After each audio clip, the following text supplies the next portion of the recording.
Hello students, let's continue with the example magnesium chloride। देखो magnesium chloride, इसका chemical formula क्या होता है MgCl2। इसमें कौन कौन से एटम्स प्रेजेंट है, मैग्नीशियम एंड क्लोरीन। मैग्नीशियम का एटॉमिक नंबर क्या होता है 12। अगर हम इसकी कॉन्फ़िगरेशन लिखते हैं 282, इसके बैलेंस शेल में कितने इलेक्ट्रॉन्स हैं 2।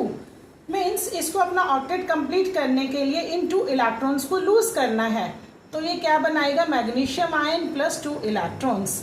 अब नेक्स्ट क्या है क्लोरीन का एटॉमिक नंबर है 17, इसकी कॉन्फ़िगरेशन है 287, इसके बैलेंस शेल में कितने इलेक्ट्रॉन्स है 7। अब इस केस में क्या होता है मैग्नीशियम की कंडीशन ही कि उसको 2 इलेक्ट्रॉन्स को ही लूज करना है, वो 1 इलेक्ट्रॉन लूज नहीं करेगा, अगर वो करेगा तो 2 ही इलेक्ट्रॉन्स को लूज करेगा।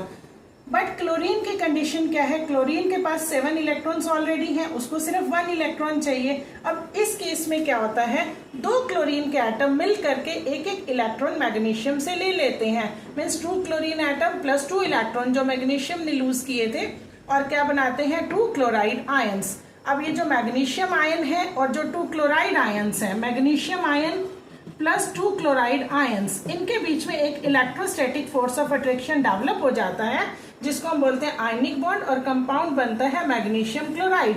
अगर हम इसका स्ट्रक्चर ड्रॉ करें, देखो जो ये वैलेंस शेल के इलेक्ट्रॉन्स हैं, हम हमेशा इन इलेक्ट्रॉन्स को ड्रॉ करते हैं। मैग्नीशियम के वैलेंस शेल में कितने इलेक्ट्रॉन्स थे 2, क्लोरीन के वैलेंस शेल में कितने इलेक्ट्रॉन्स थे 7। मैग्नीशियम ने इन 2 इलेक्ट्रॉन्स को देना है, तो 2 क्लोरीन के एटम्स 1 इलेक्ट्रॉन मैग्नीशियम इस क्लोरीन को देगा और 1 इलेक्ट्रॉन इस क्लोरीन को देगा। अब क्योंकि मैग्नीशियम ने 2 इलेक्ट्रॉन्स को दिए हैं, तो ये क्या बन गया Mg2 पॉजिटिव।